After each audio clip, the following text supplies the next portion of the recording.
शरीर की कोशिकाओं का अनियंत्रित ढंग से बिना ज़रूरत के मल्टीप्लाई होना कैंसर है। इतने मल्टीप्लिकेशन और इतने ग्रोथ के लिए पोषण की बहुत ज़्यादा ज़रूरत होती है और कैंसर की कोशिकाएं जो कोशिकाएं कैंसर में कन्वर्ट हो रही हैं उन्हें पोषण सिर्फ ग्लूकोज से मिल सकता है। हमारे शरीर में ग्लूकोज हमारे भोजन के पाचन से बनता है। हम जो भी भोजन करते हैं वो डाइजेस्ट होके मेटाबोलाइज होके अल्टीमेटली ग्लूकोज में कन्वर्ट होता है। फिर यह ग्लूकोज ज़रूरत के हिसाब से शरीर के सभी भागों में डिस्ट्रीब्यूट हो जाता है और डिपेंडिंग अपॉन आपने क्या भोजन में लिया है 3 से 10 घंटे तक यह ग्लूकोज की सप्लाई रहती है। उसके बाद अगर ग्लूकोज एक्स्ट्रा है यानी कि शरीर की ज़रूरत से ज़्यादा ग्लूकोज बना है तो वो ग्लूकोज ग्लाइकोजन में कन्वर्ट होकर लीवर में स्टोर हो जाता है।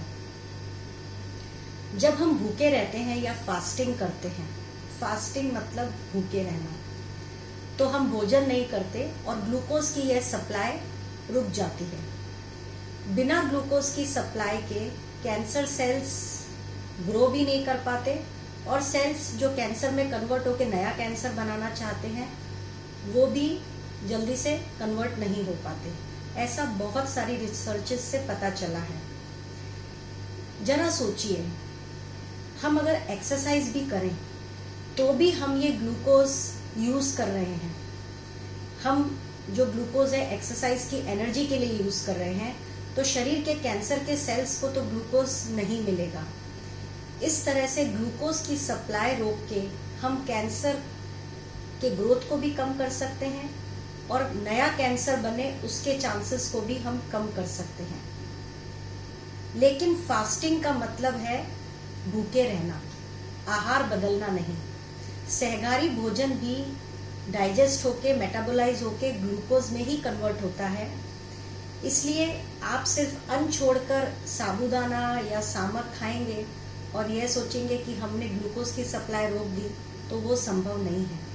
ट्रेडिशनली नवरात्रे में दूध और फ्रूट्स दिन में एक बार लिया करते थे। आप देखिए कितना गैप हो जाता था।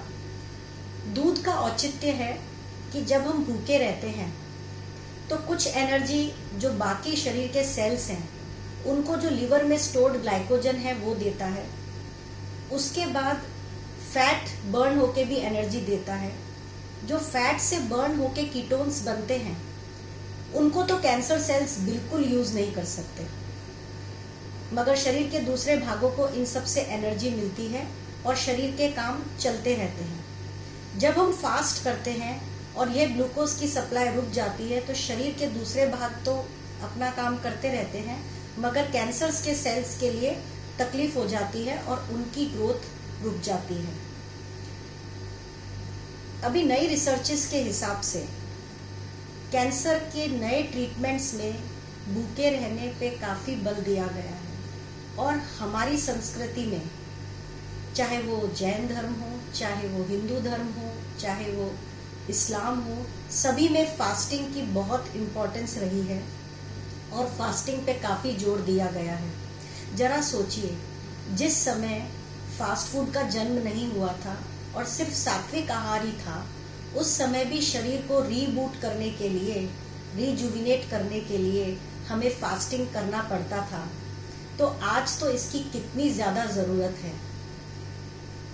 Happy fasting, happy Navratra. आदि शक्ति आप सबको शक्ति दे। नमस्ते।